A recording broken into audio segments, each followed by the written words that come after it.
I'm looking at Ohio State in this one. I don't know if they get to the 5.5.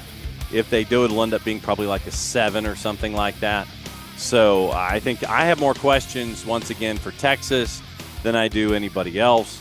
So I'm going to go with TOSU in this one to make their way through as an 8th seed. Once again, you're an 8th seed. All you got to do is get into the tournament, then take advantage of what's going on as an 8th seed. You're a hot 8th seed. You probably have a hot goalie right now that no one's going to mess with. So you come in as an 8th seed, and I think you make it to the last game of the year. Well, there's so much to like about Ohio State. Let me give you some Texas tidbits here. Will Howard has faced Texas 3 times as the Kansas State quarterback and didn't win. So there's that stigma on Ohio State. If any defense can disrupt what Ohio State's been doing lately since they started the postseason, getting their athletes out in open space, it's Texas.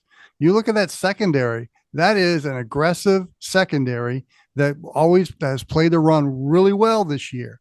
And so they have the speed and the fundamental skills of tackling to disrupt some of that of what Ohio State's doing on offense.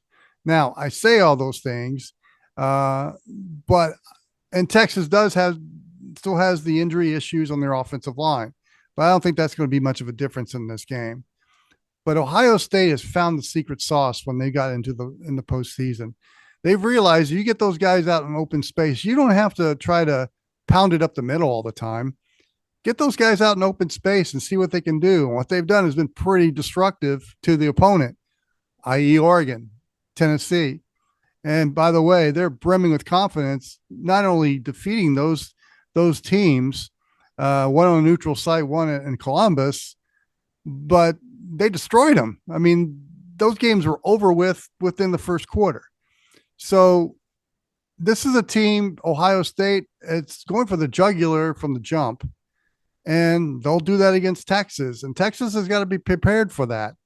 And the Texas team I've seen, yeah, they're good, but I think they're going to see an offense that has found itself. It's found its secret sauce.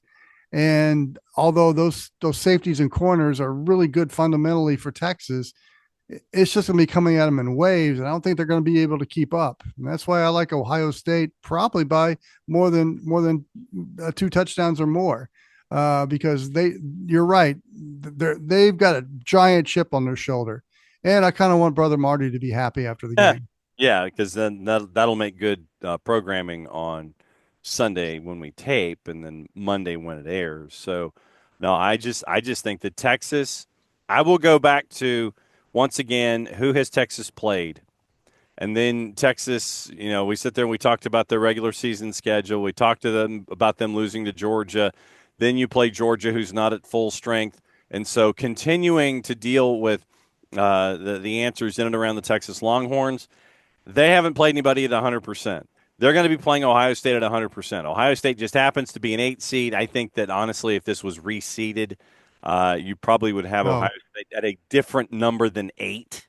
Yeah, you'd probably have them top seed where they're playing. And so then I've got to go with Ohio State here. I think they clear the 5.5. It's probably a 7 for me. Mm-hmm.